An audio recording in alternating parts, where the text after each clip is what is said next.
धवलेश्वराय बालालिंग महाप्रभो दीपं ज्योति परम ब्रह्म दीपं ज्योति जनार्दनः दीपहरत मे पापो पूजा दीप नमस्तुते।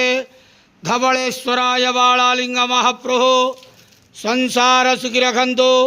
आज ज्येष्ठ मासर शुभ शनिवार रे समस्त श्रद्धालु भक्त मान को आशीर्वाद करंतु, मनस्कामना पूर्ण करंतु, कर्मक्षेत्र उन्नति करंतु, ग्रहरिष्ठ खंडन करंतु, जगतर मंगल करंतु, विश्वर कल्याण करंतु, आपणकर नाम प्रकाश करंतु, सेवकर डाक श्रवण करंतु, समस्त गुआवसा भक्त मानकर मनस्कामना पूर्ण करंतु।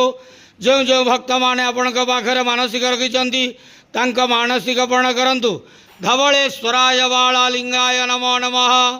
संसार सुखी रखंतु, आनंद के बार हरि बोलो।